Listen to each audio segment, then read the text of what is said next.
Com isso, moçada, a gente encerra essa parte de fundamentos, assim, conceituais do price action. O próximo passo, a gente passa a estudar os ciclos do mercado, que o Al Brooks entendeu e escreveu que o mercado se comporta em ciclos. O comportamento do preço se apresenta em ciclos. Quais são os 4 principais deles? Rompimentos, canais estreitos, canais amplos e lateralidades. Rompimentos, canais estreitos e canais amplos são ciclos da fase de tendência. E lateralidade, ciclo da fase lateral.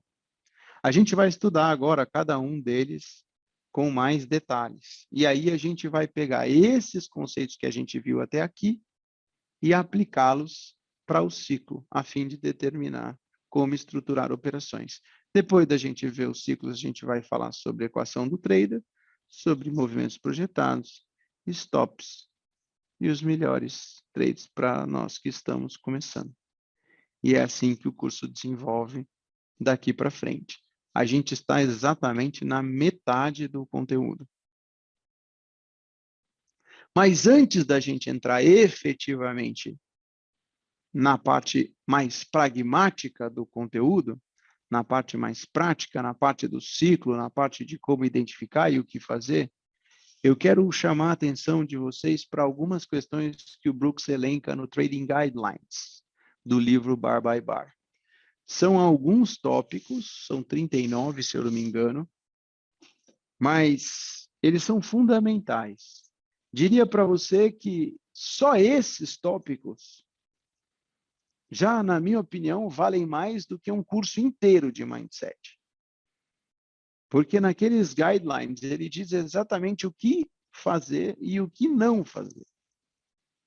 E dali eu tirei algumas coisas que eu preciso que vocês tenham de forma intrínseca, natural. Quando vocês olharem para o gráfico, que venha primeiro, antes de vocês observarem se tem gap, não tem, se é barra de sinal, se não é, se acontece, se é ciclo, eu quero que venha na cabeça de vocês aquelas primeiras aulas que a gente teve e esses trading guidelines. É isso aqui que eu quero que esteja evidente na memória, nos olhos de vocês, mais evidente do que o gráfico. Porque isso tem a ver um pouco com comportamento, isso tem a ver um pouco com postura, isso tem a ver um pouco com disciplina. E segundo Al Brooks, disciplina é a maior virtude do trader. Primeira coisa que eu quero colocar no debate aqui para vocês é o seguinte: quero que vocês saibam que vocês precisam de, no mínimo, 2 razões para entrar em um trade. Como assim, Otávio? Quando vocês observam o mercado, vocês já devem ter percebido que tem muita coisa que faz sentido. Aliás, tudo faz sentido.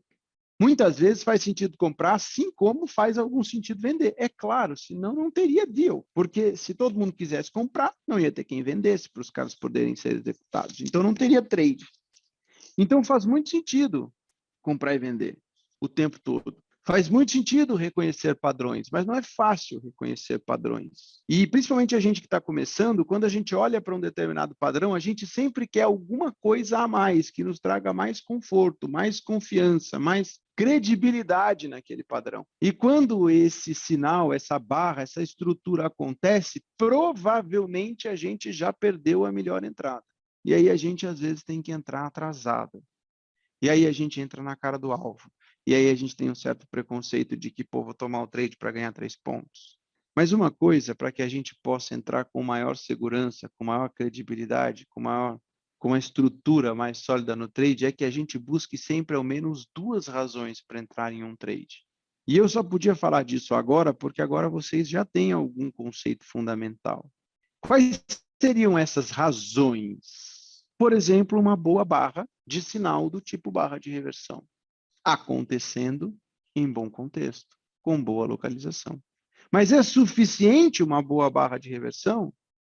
Não, eu preciso de mais alguma coisa além de uma boa barra de reversão, uma boa barra de entrada. Então eu só posso, note que nessa pequena frase eu já coloquei 3 itens que devem ser observados. Então, quer dizer, não adianta ter boa barra de sinal, não adianta ter boa barra de entrada. Eu preciso juntar no mínimo 2 itens. Boa barra de sinal, boa barra de entrada, bom contexto e localização. Se observar um pullback para a média móvel em uma tendência, vou entrar? É um item. Pullback para a média móvel em tendência é um item. Agora, se eu tiver pullback para média móvel em tendência, com boa barra de sinal, do tipo boa barra de reversão, com continuidade, boa barra de entrada, em contexto e localização favorável, concorda que a coisa ficou muito mais decente para eu entrar no trade? E aí o tal do conforto acontece de forma natural? Então eu vou colocar aqui para vocês algumas coisas interessantes. Boa barra de reversão, barras de sinal, boas barras de entrada, pullbacks para média móvel em tendência, pullback para a média móvel em uma tendência, especialmente se o pullback tiver duas pernas. Rompimento seguido de... Mas tudo isso aqui a gente já viu. Por isso que está na minha tela do Profit, tá? Só estou concatenando a ideia aqui, finalizando o raciocínio para a gente entrar na parte dos ciclos. Então, um pullback de duas pernas para a média móvel, rompimento seguido de pullback, teste de ponto de rompimento, H2L2, H4L4, principalmente se houver uma quebra de linha de tendência e se por acaso eu estiver buscando um scalp contra a tendência. Falha de qualquer coisa, falha de prior high, prior low, falha de rompimento de bandeira, overshoot de linha de canal, seguido de barra de reversão, overshoot de linha de tendência. O que são esses indicadores, essas coisinhas aqui? São situações, são características que a gente já viu todas elas. Alguma dessas a gente não viu. Se acontecerem isoladamente, o que eu quero dizer para vocês é, se isso acontecer isoladamente, não é suficiente para você entrar no trade. Mas se você puder ter duas ou três dessas situações acontecendo e você conseguir juntar isso tudo, principalmente em bom contexto e localização, você deve agir sem hesitar. Então não é porque eu estou alto que eu vou sair vendendo. Não é porque eu estou baixo que eu vou sair comprando. Mas se eu estiver baixo, com boa barra de reversão, que se torne uma boa barra de sinal, depois de um pullback, depois de uma falha de um fundo duplo, depois de uma boa barra de entrada, eu estou somando itens que vão me levar a uns trade mais, com maior probabilidade de dar certo.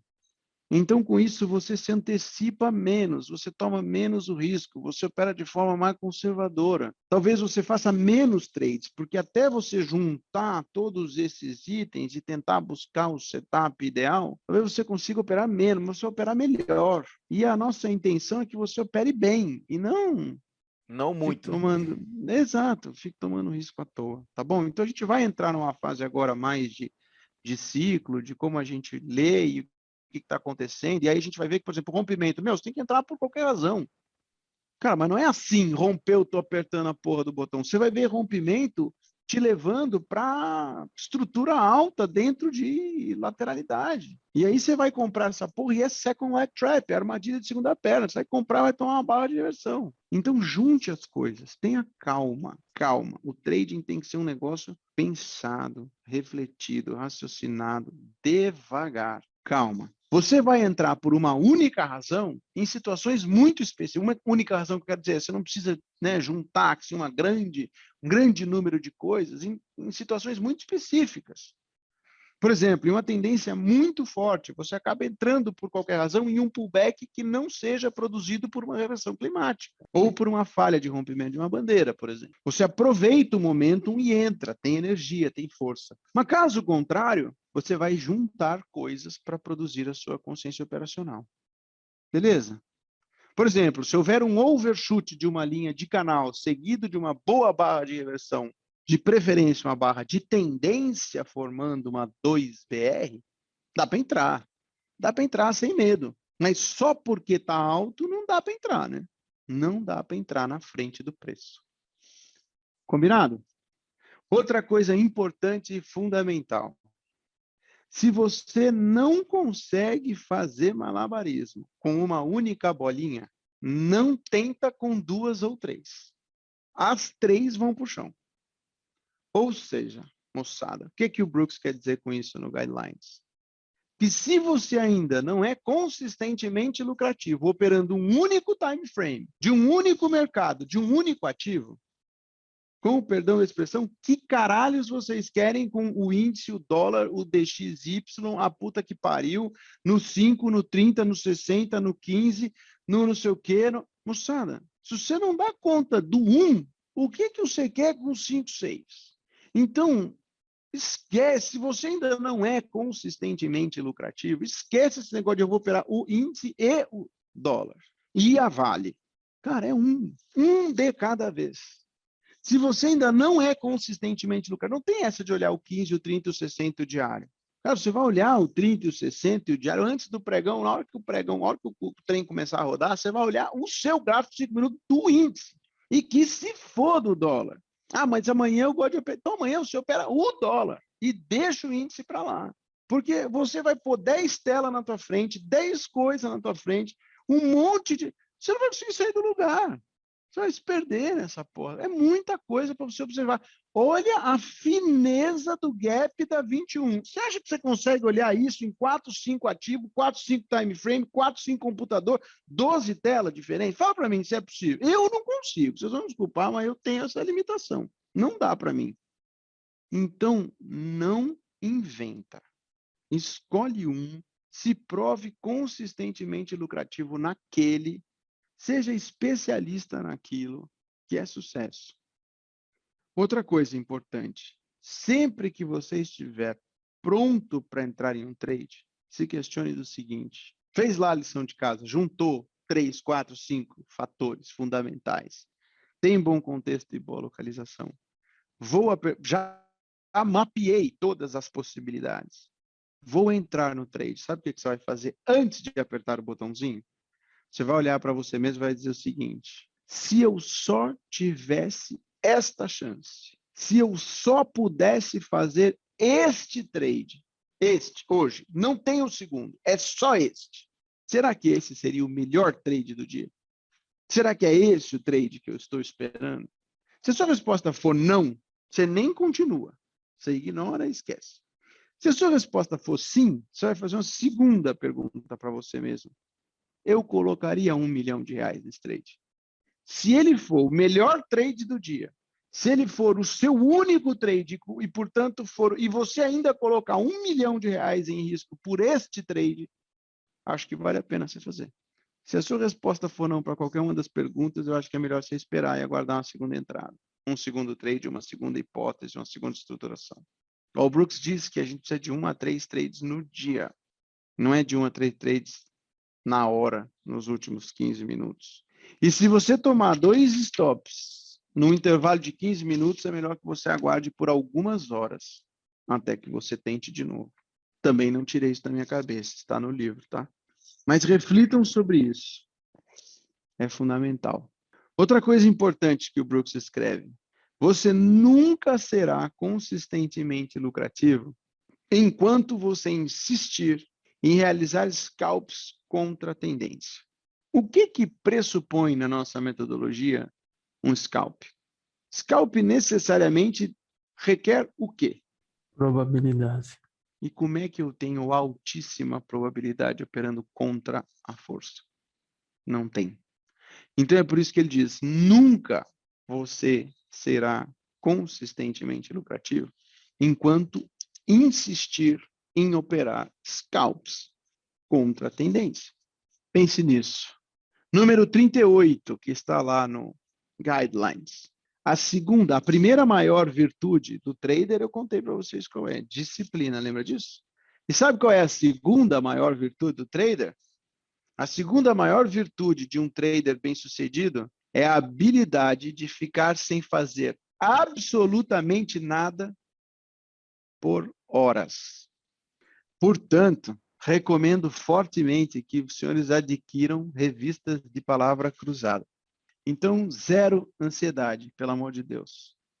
E aqui, para mim, quando eu li isso aqui, fez todo sentido, sabe?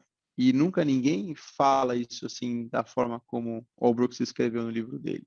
E eu acho que, cara, tá aí o segredo do sucesso. A gente deve trabalhar para aumentar a quantidade de lotes. É o tamanho da sua posição que te faz ganhar dinheiro. Não é a quantidade de trading que você faz, nem a quantidade de setups que você domina e opera ou reconhece. O que te faz ganhar dinheiro é o tamanho da sua posição. O que te faz ganhar muito dinheiro é o tamanho do seu lote. Um único ponto com 100 contratos, um único ponto todo dia com 100 contratos, são 7 dígitos no final do ano. No S&P, claro, né? Mas é isso que eu quero que vocês pensem. Vocês têm que trabalhar para aumentar a posição de vocês, para ir criando musculatura, engrossando o tamanho da conta, para que de forma proporcional vocês consigam aumentar a quantidade de lotes e não a quantidade de setups que vocês reconhecem. E percam esse lance desse preconceito maluco de que trade bom é 70 pontos no dólar. Você vai tradar o que o mercado tem para te dar. Você vai tradar o que o mercado tem para te oferecer naquele instante.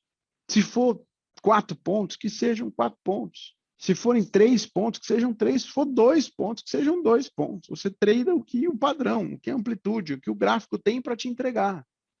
Só que você vai fazer isso e você vai adquirir consistência, você vai adquirir habilidade, você vai adquirir resiliência, comportamento, você vai adquirir um monte de coisa. Que quando você tiver que fazer esses trades, 2, 3 pontos que sejam, você vai fazer isso com uma potência maior, com a quantidade maior de lotes. E é isso que dá dinheiro. O que dá dinheiro é o tamanho da posição que você opera. Há dias em que a gente faz algum dinheiro aqui, que se você for olhar, deu 6 pontos, 8 pontos, 10 pontos às vezes. Quantas e quantas vezes na sala do André eu vi resultados exorbitantemente altos financeiramente falando, e você vai olhar, o cara fez 7 pontos. Só que, meu amigo, 7 pontos com 2.000 contratos é um dinheiro bizarro. Assim como 70 pontos com um contrato, talvez não seja. Isso assim, porra, mas é lindo. É lindo para quem? Por quê? A gente está aqui para ganhar dinheiro. A gente não está aqui para ficar pondo relatório de performance em quadrinho. Obviamente que eu não estou dizendo, e eu vou reforçar, não estou dizendo para vocês saírem alavancando conta que nem uns tarados por aí.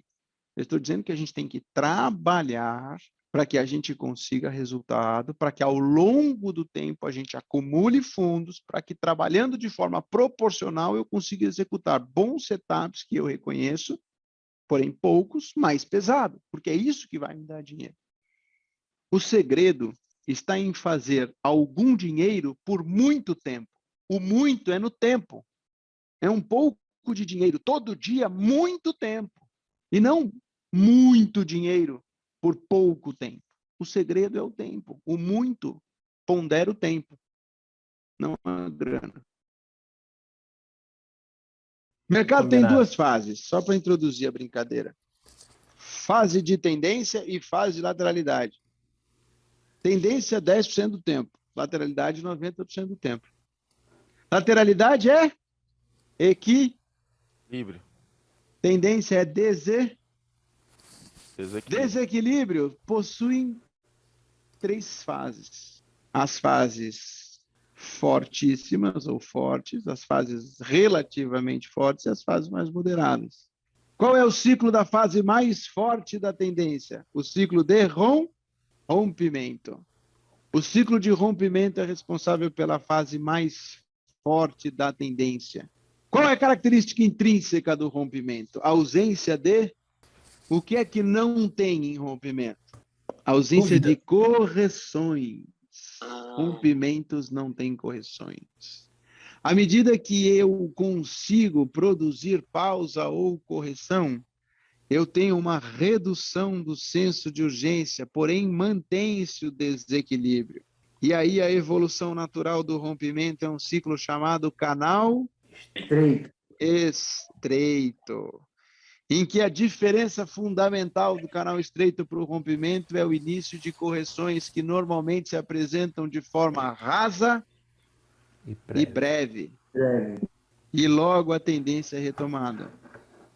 Muita força, não se opera contra, jamais, em hipótese alguma, nunca se opera contra canal estreito ou rompimento. Um canal estreito nada mais é do que um rompimento em um time frame maior. Beleza? Por isso não se opera contra. À medida que as correções começam a ter profundidade, o que acontece quando a correção começa a ter profundidade? Correção profunda é sinal de Perda de força. perda de força, redução de força. Então, eu começo a caminhar de uma fase extremamente forte, muito forte, para uma já mais moderada, do ciclo de tendência ainda. E quando a correção se estende, é profunda o suficiente, mas não o suficiente para eu retestar os níveis do início do impulso, eu tenho uma fase já moderada de força, mas ainda é tendência, que se chama canal Amplo. amplo.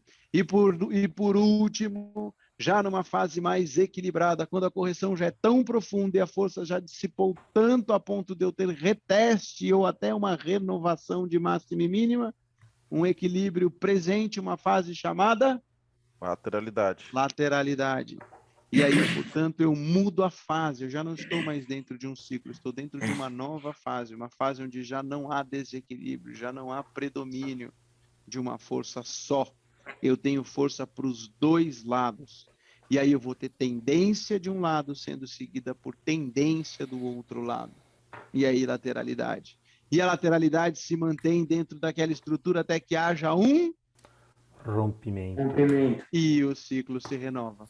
Rompimento, canal estreito, canal amplo, lateralidade. Rompimento, canal estreito, canal amplo, lateralidade. E o Al Brooks percebeu que o mercado se desenvolve, se apresenta em 4 ciclos, que são Rompimento, rompimento, canal, canal estreito, canal amplo, lateralidade. necessariamente nessa mesma ordem. Então, sempre que vocês observarem um rompimento, aguardem ser seguido por canal estreito, canal amplo, lateralidade. Rompimento, canal estreito, canal amplo, lateralidade. Desculpa, Luiz, que você falou necessariamente, né? Que falhou aqui, não consegui ouvir. Necessariamente nessa mesma ordem. Canal Valeu. estreito, amplo, lateralidade, rompimento.